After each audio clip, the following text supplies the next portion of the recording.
परम धन्य त्रिएक परमेश्वर के नाम की महिमा और स्तुति हो गए। हमारे तमाम श्रोता तथा प्रेक्षकों को मानव जाति के उद्धारकर्ता प्रभु यीशु मसीह के पवित्र नाम में मसीही अभिनंदन।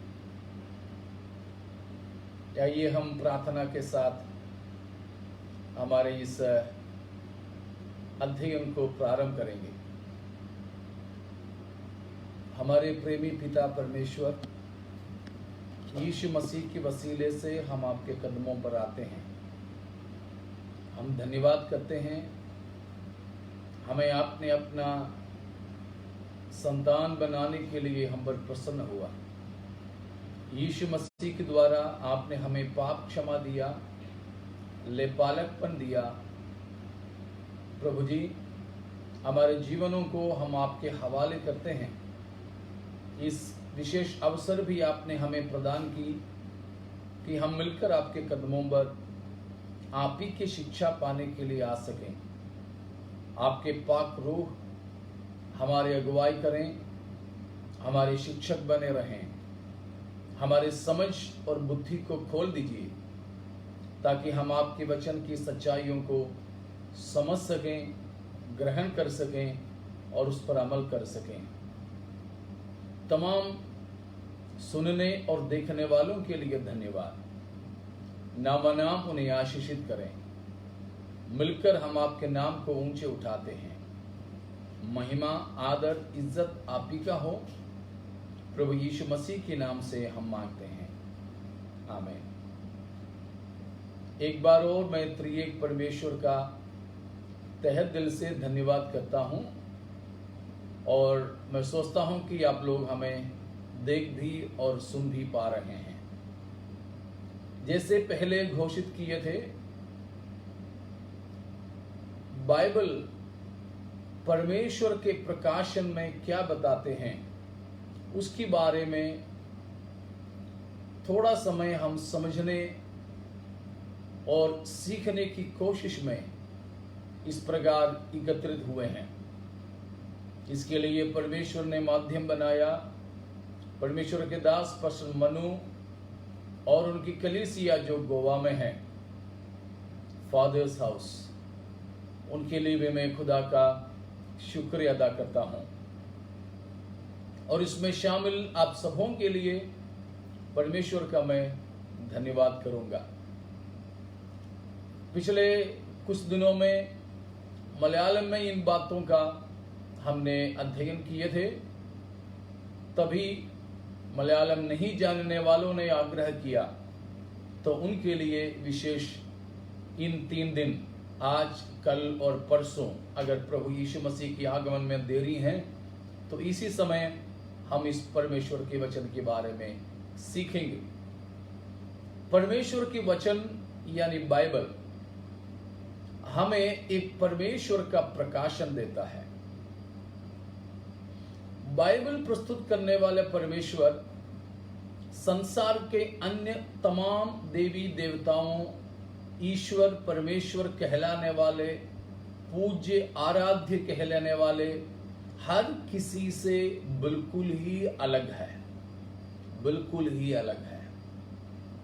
जैसे मैंने उस मलयालम उसमें भी कहा था कि हमारे राष्ट्रपिता महात्मा जी ने ऐसे कहा कि हिंदुओं के ईश्वर, ईसाइयों के गॉड यानी परमेश्वर, मुसलमानों के अल्लाह, सब तो एक ही है और एक ही व्यक्ति के अलग अलग नाम है या अलग अलग रूप है, या लोग उस एक ही व्यक्ति को अलग अलग तरीके से समझने की फर्क है।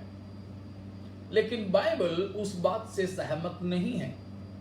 चाहे वो कोई भी कहें, हम उनकी आदर सम्मान करते हैं, जो भी उस प्रकार कहें वह बिल्कुल वहां तक सही है कि शांति के साथ हर किसी को रहना है।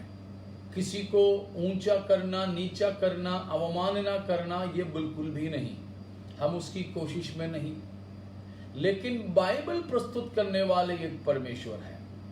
उस परमेश्वर बिल्कुल ही अलग परमेश्वर है। चाहे व्यक्तित्व ले ले या अस्तित्व ले ले, चाहे नाम लो या काम लो, उन हर एक बातों में बाइबल का ईश्वर बिल्कुल ही भिन्न है, बिल्कुल ही अलग है। उसके तुल्य दूसरे कोई नहीं है। बाइबल के परमेश्वर के समान केवल बाइबल के परमेश्वर ही हैं। तो उसमें परमेश्वर को भिन्न बनाने वाले, परमेश्वर को खास बनाने वाले बहुत से हिस्से हैं, बहुत से बातें हैं। लेकिन वो सब बातें हम यहां मनन नहीं करेंगे। लेकिन एक ही बात उनमें से हम लेंगे, जो परमेश्वर के अस्तित्व के सिलसिले में, आस्तिकता के सिलसिले में बाइबल के खुदा के क्या खासियत है, बिल्कुल उन बातों पर ही हम ध्यान ले जाएंगे। जबकि हम इन बातों को मनन करेंगे, सीखेंगे, तो हमको ये बात होना बहुत ही जरूरी है कि पवित्र शास्त्र बाइबल के आधार पर हम इस बात को देख रहे हैं। इसीलिए पवित्र शास्त्र बाइबल पर हमारे ईमान होना, विश्वास होना जरूरी है। दूसरी बात है कि हम बिल्कुल नम्रता के साथ इस शिक्षा प्राप्त करने के लिए आ जाएं। अगर हम नम्र नहीं, घमंडी हो, यह सोचकर कि हम सब जानते हैं, हमने जो जाना है उससे बढ़कर कुछ है ही नहीं और हम ही सब कुछ जानने वाले हैं, सोच करके कोई रहें, तो उनके लिए ये मुमकिन नहीं कि ये सच्चाई ग्रहण कर सके। लेकिन सच्चाई की खोज में हमें रहना जरूरी है। तीसरी बात, इस वचन को या इन बातों को समझने के लिए जरूरी यह है कि हम विश्वास करें कि परमेश्वर हैं। एक परमेश्वर है, परमेश्वर के अस्तित्व पर विश्वास करें। जो परमेश्वर है ही नहीं मानने वाले हो, नास्तिक हो, उनके लिए ये कोई बातें कोई मायना नहीं रखता। तो हम यहाँ ये कोशिश नहीं कर रहे हैं, ये शिक्षा नहीं दे रहे हैं, ये साबित करने के प्रयास नहीं कर रहे हैं कि परमेश्वर है। क्योंकि पवित्र शास्त्र बाइबल का सबसे प्रथम आयत ही ऐसे शुरू हुआ है कि उच्च स्तरीय घोषणा के साथ कि ईश्वर है। इसीलिए इस शिक्षा पाने के लिए आते समय यह भी बहुत ही जरूरी है कि हम माने, विश्वास करें कि परमेश्वर है। परमेश्वर विद्यमान है, वर्तमान है, अस्तित्व में है। तो विशेषकर ये तीन बात, इन बातों की या हमारी शिक्षा के मूल रूप से समझने के लिए अनिवार्य बातें मैंने कहा कि पवित्र शास्त्र बाइबल पर हमारे विश्वास होना। दूसरा, नम्रता के साथ में हम इसे सीखने के लिए आवे, सच्चाई की खोज में हम लगे रहें। तीसरी बात, हम विश्वास करें कि परमेश्वर विद्यमान या वर्तमान है। तो उस विश्वास के साथ इन बातों को मानते हुए हम इस प्रशिक्षण में या शिक्षा में आ जाएं। बाइबल के मुख्य सिद्धांतों में, मूल सिद्धांतों में सबसे खास बात परमेश्वर के बारे में सिद्धांत है। लेकिन परमेश्वर के बारे में बाइबल सिखाने वाले सिद्धांतों को मानना है तो उससे भी प्रथम तौर पर जरूरी है बाइबल क्या है हमें समझना। इसीलिए है तमाम मसीही मंडलियों के, विशेषकर पेंटिकॉस्टल या पेंटिकोस की कलीसियाओं के विश्वास की जो पंथ रहते हैं या विश्वास की घोषणा रहते हैं, क्रीड ऑफ फेथ, विश्वास की जो पंथ है, सिद्धांतों की जो घोषणा है, उसमें सबसे प्रथम घोषणा शायद आपको मालूम होंगी, वो ये है कि हम परमेश्वर के या पवित्र शास्त्र बाइबल पर विश्वास करते हैं कि यह शाब्दिक तौर पर परमेश्वर की प्रेरणा से लिखा गया परमेश्वर का वचन है। फिर से मैं बताता हूं, बाइबल पर है हमारे विश्वास का प्रथम पंथ घोषणा। वो ये है कि यह साधारण सी किताब नहीं है। विश्व में बहुत सारे पुस्तकें तो हुए हैं, होते हैं, कुछ तो 5 साल में, 3 साल में, 7 साल में मिट जाते हैं, कुछ तो शायद कुछ और अरसों तक चलते हैं, मगर उन तमाम किताबों से ये किताब भिन्न है। इसकी कवर पेज में पवित्र शास्त्र करके या पुराने में धर्म शास्त्र करके लिखा जरूर है, तो ये सच कहें तो एक शास्त्र भी नहीं है, मगर हमारी भाषा उतने सीमित है, हमें वही शब्द की इस्तेमाल करना पड़ रहा है कि ये शास्त्र, लेकिन शास्त्र नहीं। शास्त्र धर्मों की किताबें होती हैं, लेकिन बाइबल एक धर्म की किताब नहीं है। इसीलिए हम इसे वैसे शास्त्र कहना पसंद नहीं करेंगे, मगर भाषा सीमित है तो उसी शब्द के इस्तेमाल हमें करना पड़ेगा, तो हमें इसलिए पवित्र शास्त्र ही इसे बुलाना पड़ेगा। तो ये पवित्र शास्त्र बाइबल अन्य किताबों से भिन्न है। कैसे? क्योंकि यह लिखा गया तरीका कैसे लिखा गया है, 3 वचन मैं आपके सामने रखता हूं।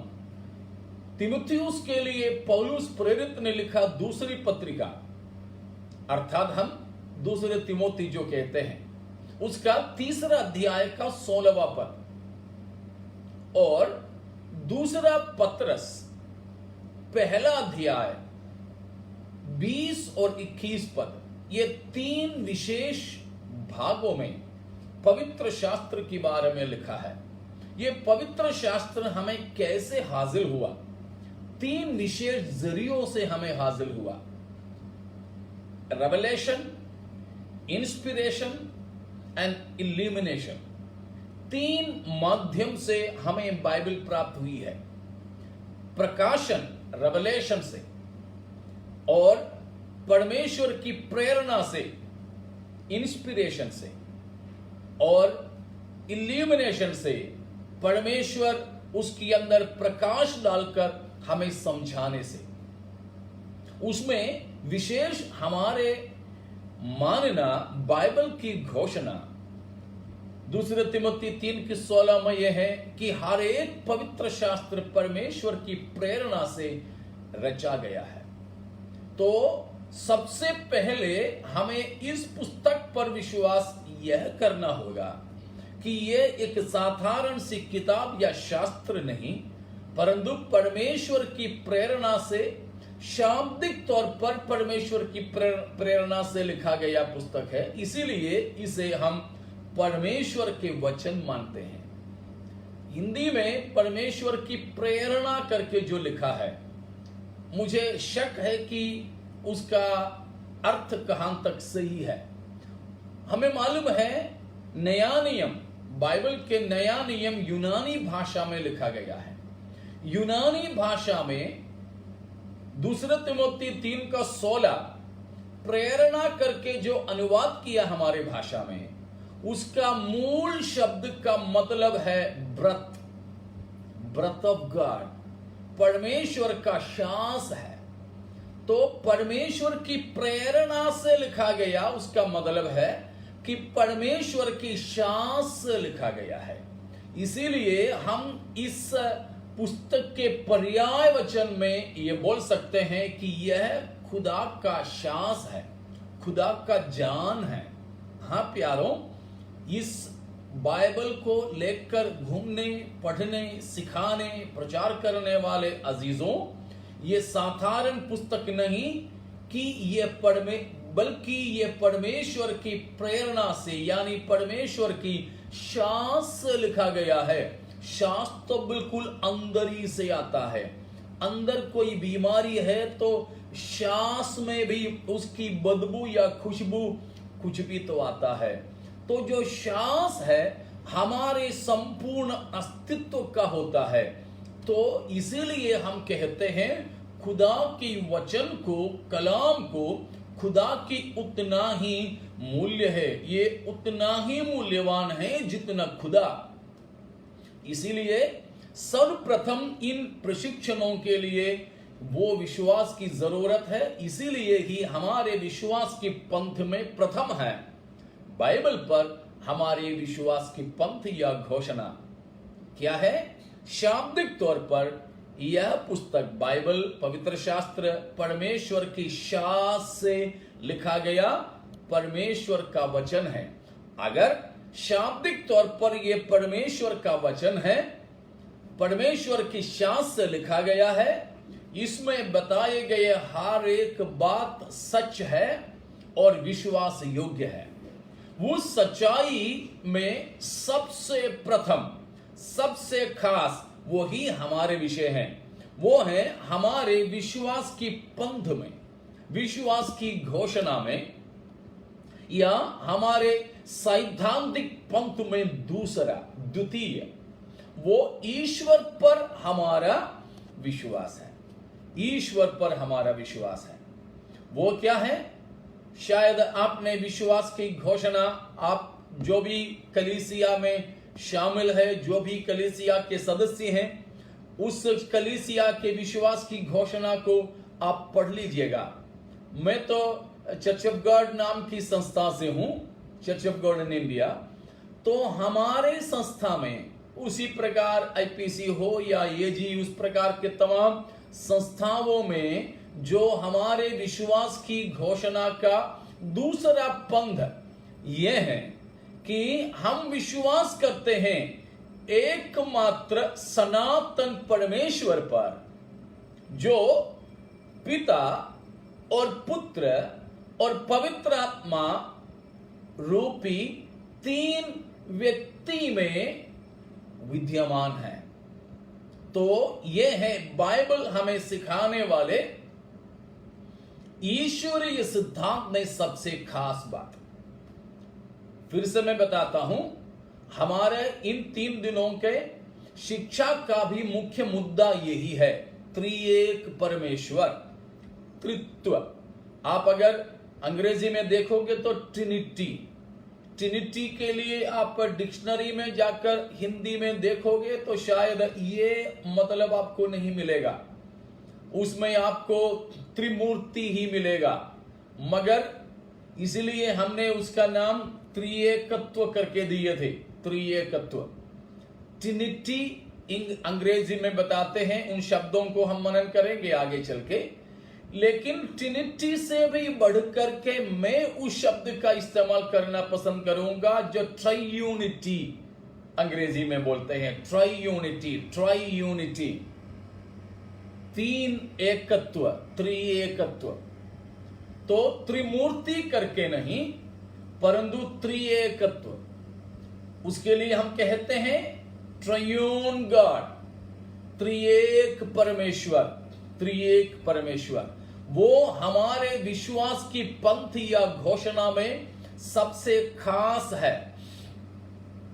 लेकिन उस खास विश्वास की घोषणा इस पर आधारित है, तो प्रथम हमारे विश्वास इस पर। तो दूसरी घोषणा एक बार और मैं बताता हूं, जिन लोगों ने उन घोषणाओं को विश्वास की अभी तक नहीं देखा, नहीं पढ़ा, आप अपनी संस्था की अगुओं से संपर्क करें, उनसे जरूर आपकी मंडली की, आपकी संस्था की विश्वास की घोषणाओं को लेकर के पढ़ ले, कंठस्थ करें तो बहुत ही बढ़िया। लिख करके आप अपने घर पे भी सबके देखने लायक रखें तो और भी अच्छा। आप अगर खुदा के खादिम लोग हैं तो आपकी कलीसिया के विश्वासियों को भी ये सिखलाना वो बहुत जरूरी है, ताकि वे विश्वास में स्थिर रह सकें, डगमगा ना पावे, उथल पुथल ना हो, इधर उधर डामाडोल ना होने पावे। क्योंकि गलत शिक्षा लेकर शैतानिक शक्तियां तूफान और हवा जैसे लोगों को हिलाने के लिए आते हैं, मगर स्थिर रहना है तो सैद्धांतिक स्थिरता की हमें जरूरत है। तो दूसरा विश्वास की घोषणा विशेष खास है, वो ये है, हम एकमात्र सनातन परमेश्वर पर विश्वास करते हैं, जो पिता और पुत्र और पवित्र आत्मा तीन नाम में और तीन व्यक्ति में अस्तित्व में रहते हैं। तो उसका मतलब एकमात्र परमेश्वर पर जो तीन व्यक्तियों में होकर के एक अस्तित्व में रहते हैं। परमेश्वर कितने हैं? केवल एक ही। उस एकमात्र परमेश्वर में कितने व्यक्तियां पाए जाते हैं? तीन। कौन कौन? पिता परमेश्वर, पुत्र परमेश्वर, पवित्र आत्मा परमेश्वर। ये तीनों, लेकिन तीन ईश्वर नहीं है, मगर तीनों मिलकर एक ही परमेश्वर है।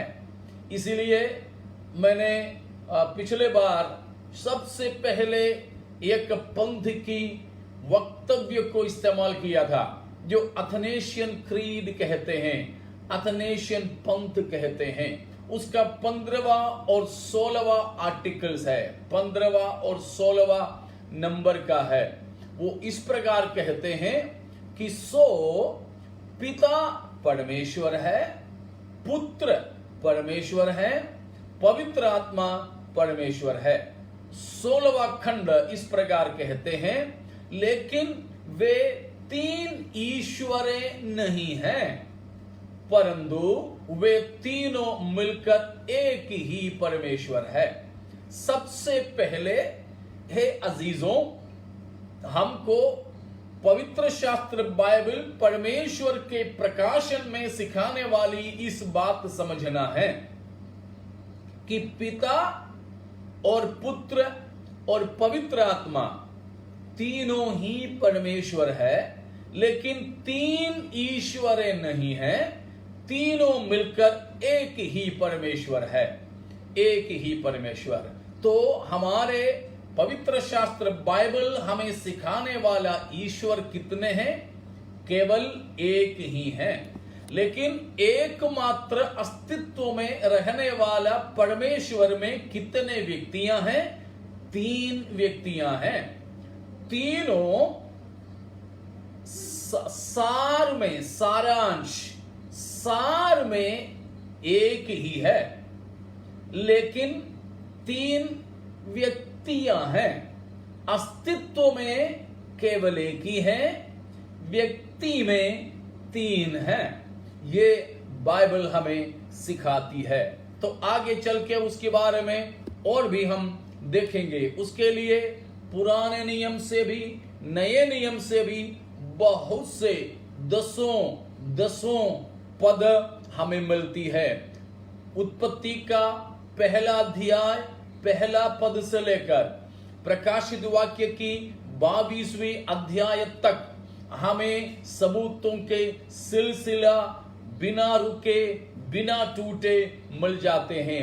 एक जंजीर की लगातारी में खुदा की कलाम के अंदर हमें मिलते हैं कि हमारे परमेश्वर में एक ही अस्तित्व है, मगर तीन व्यक्तियां हैं, लेकिन वे अलग अलग नहीं हैं, लेकिन एक ही साथ अनादिकाल से अनंतकालीन समय तक प्रेम की एकता में जुड़े हुए हैं। हमारे अंदर हम तो एक ही व्यक्ति हैं, हम एक ही अस्तित्व है, ठीक है ना। हम एक ही है, हम एक व्यक्ति बिल्कुल अलग अलग है। हम हर एक के अंदर विचार है, सोच है, समझ है। कई बार हमारी सोच और हमारी समझ, इन दोनों में भी लड़ाई होते हैं। बहुत बार हमारी अंदर की मन और बुद्धि में लड़ाई होते हैं।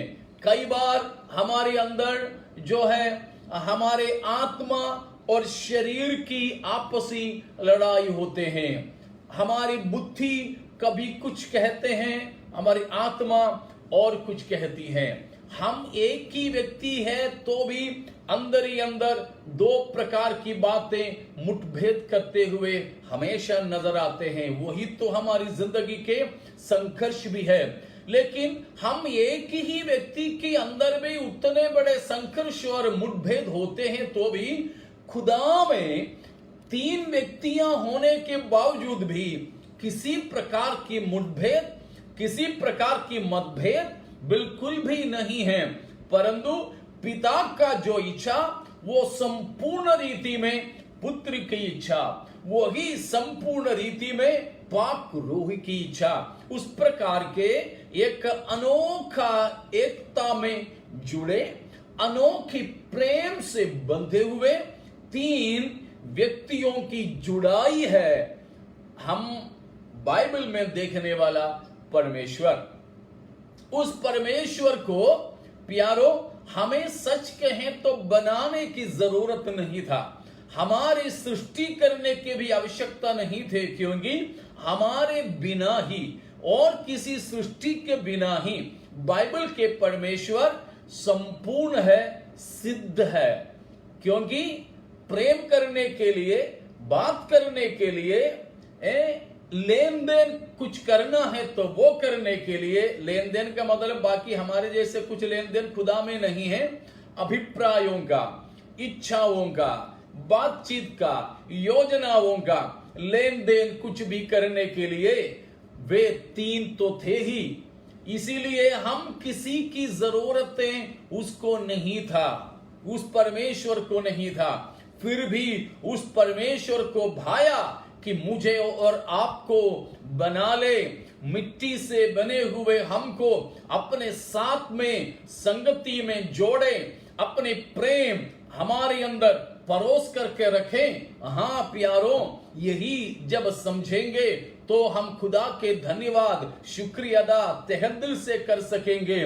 प्रभु, हमको बनाने की आवश्यकता आपको तो नहीं थे, उसके बावजूद भी आपको ये भाया कि आप हमें बना लें और आपके साथ में हमें जोड़ें, आपसे संगति रखने के लिए हमें तोहफा दें। हाँ प्यारों, उस प्रकार का अनुभव में हमको बनाकर हम पाप करके दूर गए तो भी मसीह यीशु के द्वारा हमें फिर अपने साथ में जोड़कर उस संगति में रखने के लिए हम पर परमेश्वर प्रसन्न हुआ। उस परम धन्य परमेश्वर का मैं धन्यवाद करता हूं। हम अभी देखने के लिए जाते हैं कि ये जो परमेश्वर, त्रिएक परमेश्वर कई प्रकार के गलत शिक्षा शैतान के द्वारा लाए जाकर इस शिक्षा से हमको अलग करने की कोशिशें होती है। उसके लिए लोग कहते हैं, तुम जो त्रित्व बोलते हैं, त्रिएकत्व बोलते हैं, ट्रिनिटी या ट्रायूनिटी या ट्रायून, ऐसे कुछ बोलते हैं, तो वो कोई शब्द बाइबल में ही नहीं। तो फिर बाइबल में जो शब्द नहीं, उन शब्दों का इस्तेमाल तुम क्यों कर रहे हो? जरूर है, ये शब्द बाइबल के अंदर हमें नहीं मिलेगा, त्रित्व शब्द नहीं मिलेगा, त्रिएक शब्द बाइबल में कहीं आपको नहीं मिलेगा। त्रिएक या त्रिएकत्व शब्द हमें कहीं नहीं मिलेगा, बाइबल में किसी भाषा में नहीं मिलेगा। यूनानी में भी नहीं, इब्रानी में भी नहीं, अरामी भाषा में भी नहीं। ये तीनों भाषा में है तो बाइबल लिखा गया।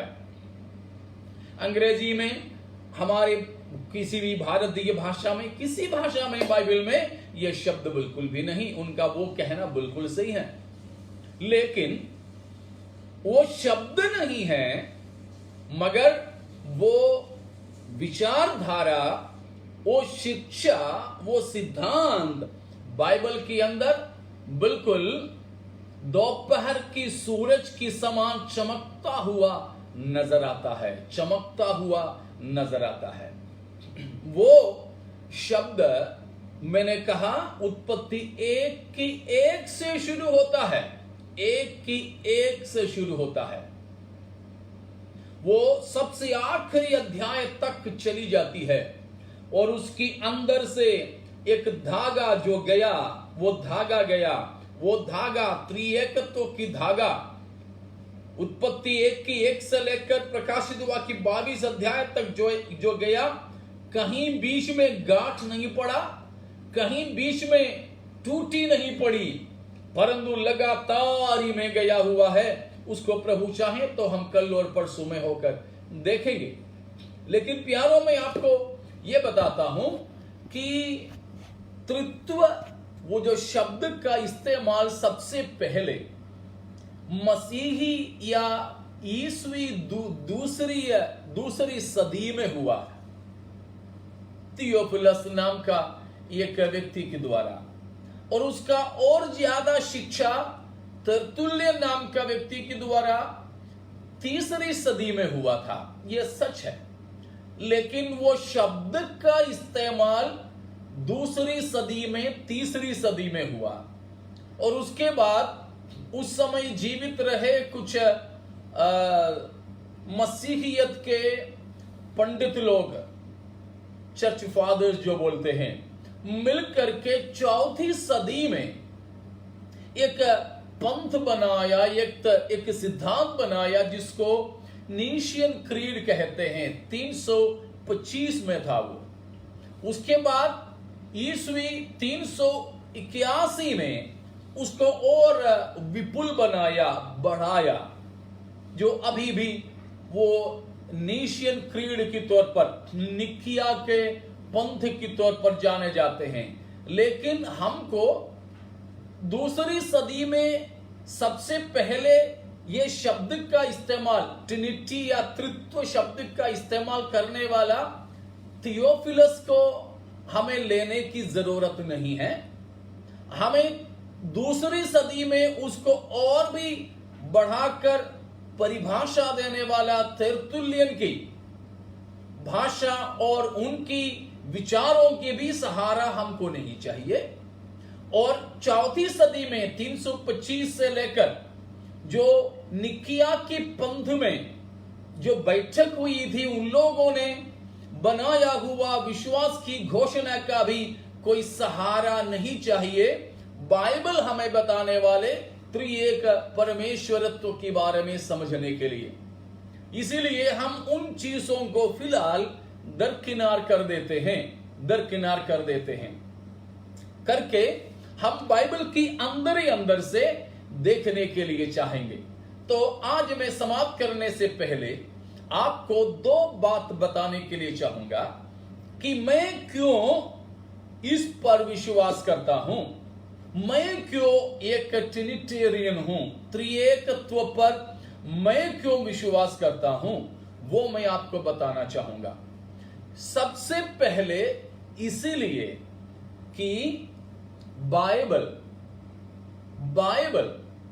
हमें एक त्रिएक परमेश्वर की शिक्षा या प्रकाशन देती है।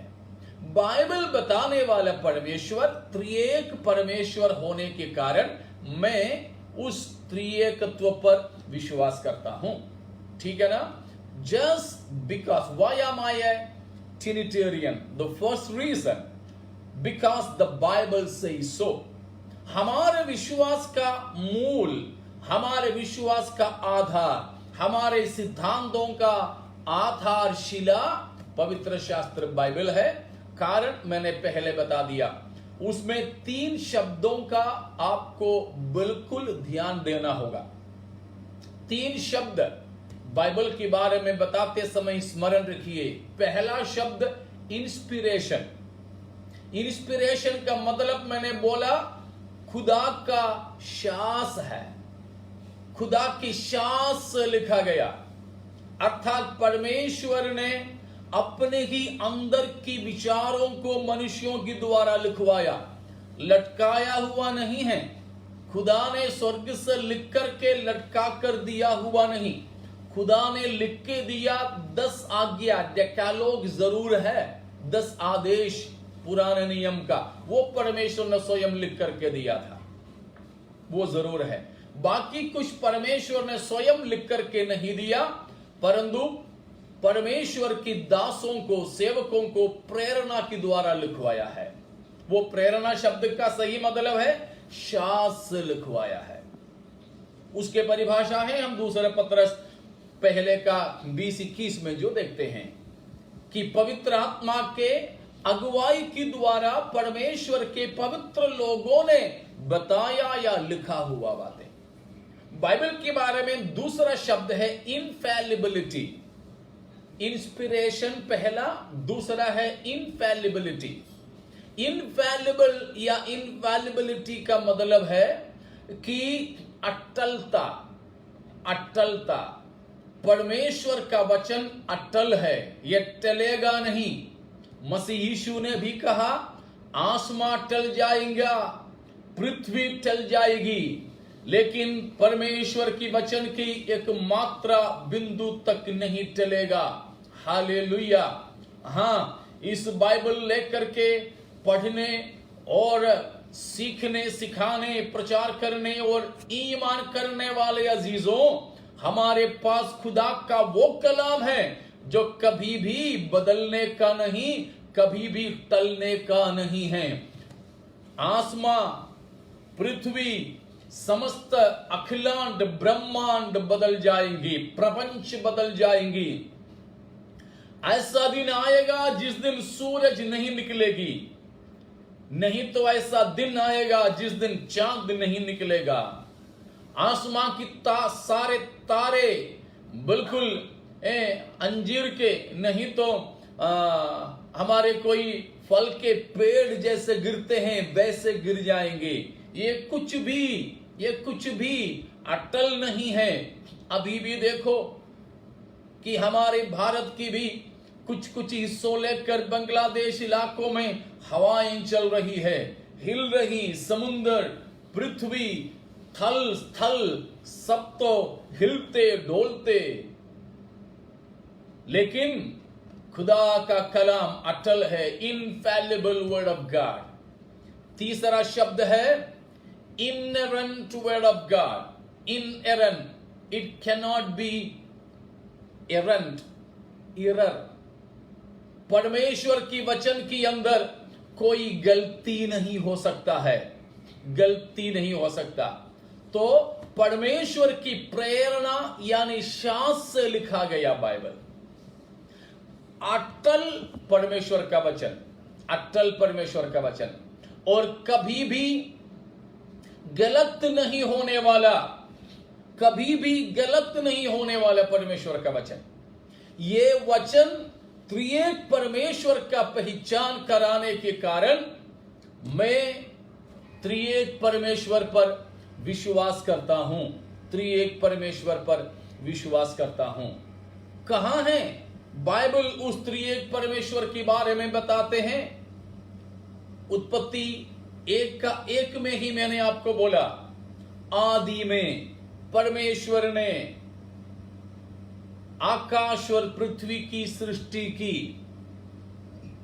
आदि में परमेश्वर, हमारी भाषा में परमेश्वर, गॉड, मूल भाषा में एलोहीम दिया है। एलोहीम बहुवचन है, प्लूरल है। एल एक वचन, एलोहीम बहुवचन। लेकिन बहुवचन के बाद में किया, वहां पर लिखा गया क्रिया, वर्ब जो है एक वचन है। जैसे मैं कभी कभी कहता हूं कि जब केरल के लोग, मलयाली लोग उत्तर भारत में नौकरी वगैरह करने आते हैं, हम जैसे लोग सेवा करने के लिए आते हैं, तो हमारी मातृभाषा हिंदी तो नहीं है, लेकिन इधर आकर के हम कैसे भी सीख लेते हैं। मैं भी ऐसे सीखा, इसलिए मेरा भी हिंदी में उच्चारण में हो या फिर पुल्लिंग स्त्रीलिंग वगैरह में काफी गलती हो सकता है, माफ कीजिएगा, व्याकरण में। लेकिन मेरा उतना भी नहीं जानने वाले हम लोग भी शुरू में क्या करते थे, हम लोग इस प्रकार बोलते थे, आप लोगों ने बहुत लोगों के कहते हुए सुने होंगे, हम खाता है, हम जाता है, हम आता है। इसी में आपको गलती समझ में आ गया ना? हम बहुवचन है, लेकिन क्रिया शब्द क्या हुआ? करते जाते आते पीते ये सब होना चाहिए था, लेकिन उसकी बदले में एक वचन का इस्तेमाल हुआ है, अर्थात आता जाता पीता खाता करके आया। वो तो हमारे अज्ञानता के कारण हो रहा है, लेकिन उसी प्रकार का एक प्रयोग है बाइबल में उत्पत्ति 1:1 में। क्या है? परमेश्वर, बहुवचन, परमेश्वरों ने आदि में आकाश और पृथ्वी की सृष्टि किए नहीं, किया।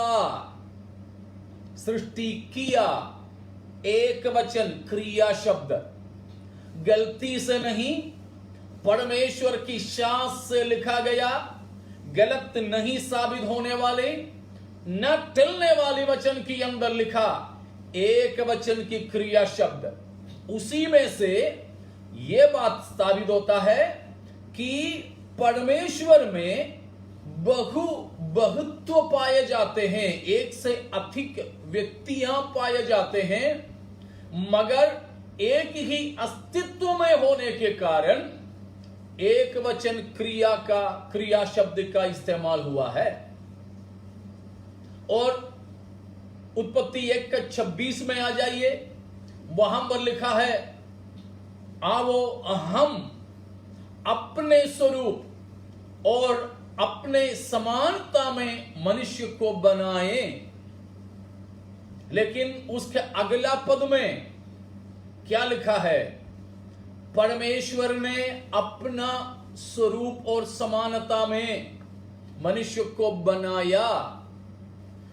उसने, एक वचन, उसने उसको नर और नारी होकर बनाया।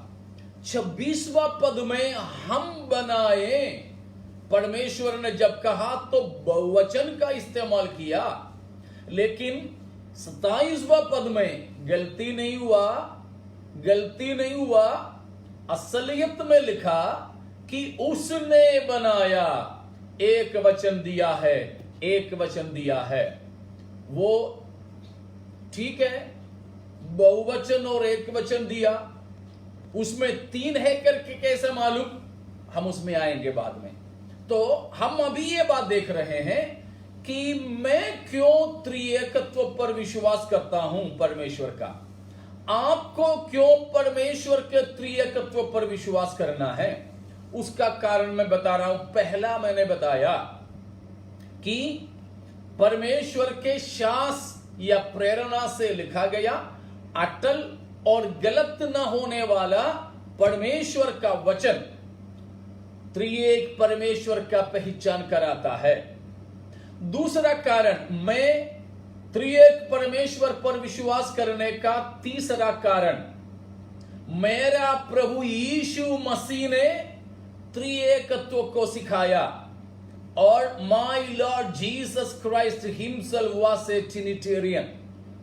प्रभु यीशु मसीह जो मेरा खुदा है, जो मेरा प्रभु है, यीशु मसीह जो मेरा मुक्तिदाता है, जो मेरा एकमात्र प्रभु है, खुदावंद है, वो स्वयं त्रिएकत्व के बारे में सिखलाया। मत्ती 28:20 पद, पिता पुत्र पवित्र आत्मा के नाम से बपतिस्मा देना, नामों से नहीं, नाम से। यूहन्ना 14वें अध्याय के 16वीं पद, 26वां पद, इन हर एक बातों में लिखा है कि मैं पिता से मांगूंगा, पिता तुम्हें और एक सहायक भेजेंगे। प्रेरितों के काम 1:4, वहां पर भी त्रिएक परमेश्वर के बारे में हम पढ़ते हैं। तो यीशु मसीह स्वयं त्रिएकत्व पर विश्वास करता और सिखलाता था। मैं क्यों एक त्रिएक परमेश्वर पर विश्वास करता हूं, आपको क्यों करना है? तीसरा कारण, पवित्र शास्त्र लिखा हुआ विशेषकर नया नियम के तमाम प्रेरित त्रिएक विश्वासियां थे।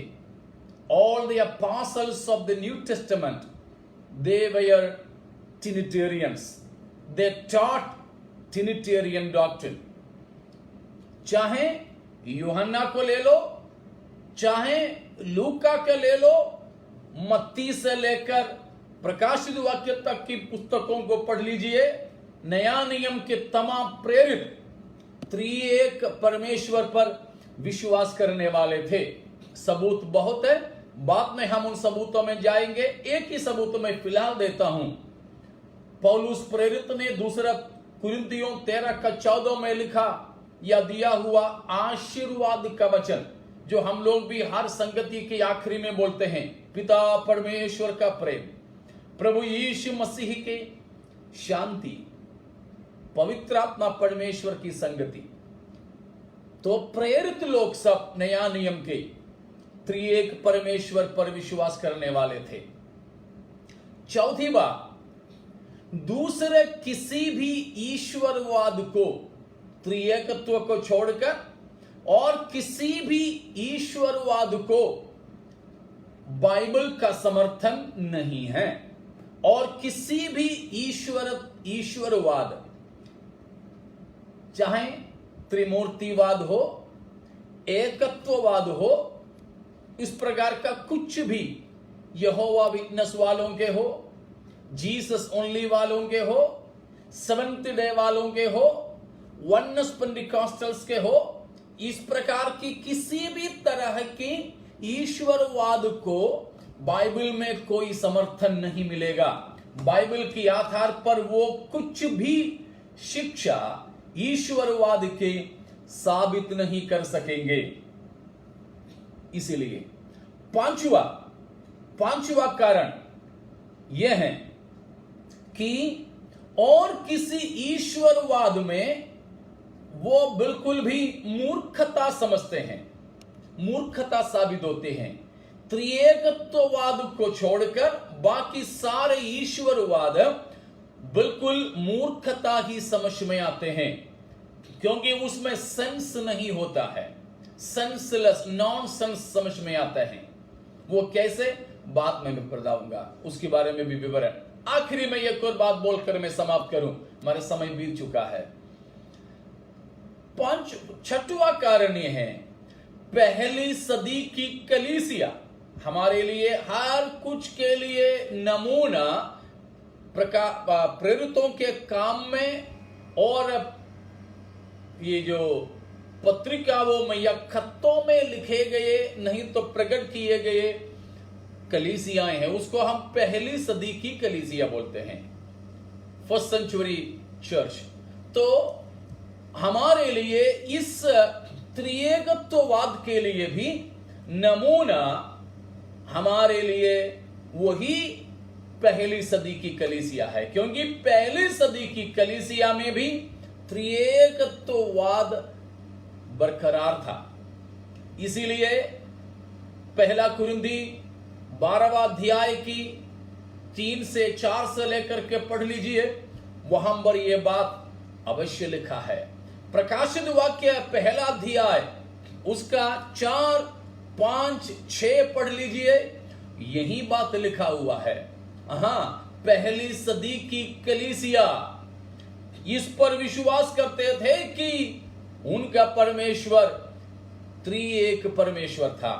ये 6 कारण कम से कम है हमारे विश्वास क्यों त्रिएकत्ववाद होना चाहिए। प्यारों, मैं आज यहां समाप्त करता हूं और उसकी और मतलबों में हम कल चलेंगे। आज केवल एक भूमिका ही हम लोगों ने मनन किया है। आइए प्यारों, अगर आप में से कोई भी जन है त्रिएक परमेश्वर पर विश्वास नहीं किए हो, आप अवश्य परमेश्वर के कलाम हमें बताने वाले त्रिएक परमेश्वर पर विश्वास करें। पिता परमेश्वर यीशु मसीह के द्वारा हमसे मोहब्बत किया, वो मोहब्बत का प्रमाण होकर पाक रूह को उसने हमारे अंदर दे दिया। रोमियो 5 का चौथा 5वां पद है। तो हमारे अंदर जो परोसा गया पवित्र आत्मा के द्वारा यीशु मसीह पर प्रकट हुआ परमेश्वर का मोहब्बत प्रेम को हम समझते हैं। हाँ प्यारों, गलत शिक्षाओं में हम नहीं जाए। गंभीर शिक्षा है ईश्वरत्ववाद का त्रिएकत्व, उस पर हम विश्वास करके हमारी जिंदगी आगे बिताने के लिए आइए हम अपने जीवन को समर्पण करें। अगर इन विषयों में आप लोगों का कोई शक है, शंका है, तो परमेश्वर के दास पास्टर मनु, उन्होंने नंबर दिया होगा, उस पर आप व्हाट्सएप कर सकते हैं। हम लोग उसको भी जवाब देने की कोशिश करेंगे। आइए हमारे जीवनों को समर्पण करते हुए त्रिएक परमेश्वर के गुणानुवाद करते हुए हम प्रार्थना के साथ इस सत्र को समाप्त करेंगे। खुदा बाप, हमारे खुदाबंद यीशु मसीह की वसीले से हम आपके पावन कदमों पर आते हैं। आपके शुक्र हो कि आपने हमसे बेहद प्यार किया। अनादिकाल से अनंत काल तक एक सा रहने वाला ये हमारे आसमानी बाप, आपकी करुणा के लिए क्रूस पर प्रकट किया प्रेम के लिए, तब द्वारा हम नजात के लिए धन्यवाद। हमारे अंदर आपका प्रेम की बदौलत दिए गए पाक रूह के लिए धन्यवाद। आपने हमें दिया अटल और सत्य वचन के लिए धन्यवाद। आपका प्रकाशन के लिए धन्यवाद। ए त्रिएक परमेश्वर, आपकी भय भक्ति और ईमान में हमारी जिंदगी बिताने के लिए, सैद्धांतिक पवित्रता में बने रहने के लिए हर किसी को अनुग्रह दें। इस भेद की बात समझने के लिए हमें बुद्धि और समझ दीजिए। तमाम श्रोताओं को और तमाम प्रकार की जो देखते हैं प्रेक्षकों को हम आपके नाम में आशीषित करते हैं। पास्टर मनु, उनकी कलीसिया, उनकी सेवकाई के लिए भी धन्यवाद। यदि आपकी आगमन में देरी है तो कल फिर से हम मिलकर आपकी महिमा कर सकें। प्रभु यीशु मसीह के नाम से मांगते हैं पिता, आमीन। आप सबको धन्यवाद। प्रभु की आगमन में देरी है तो कल सुबह भी 10 बजे हम फिर जमा होंगे। परसों भी, कल भी परसों भी सुबह 10 बजे से फिर से हम इसी विषय की शिक्षा को जारी रखेंगे। तब तक के लिए विदा लेंगे। खुदा आप सबके साथ रहें। आमीन।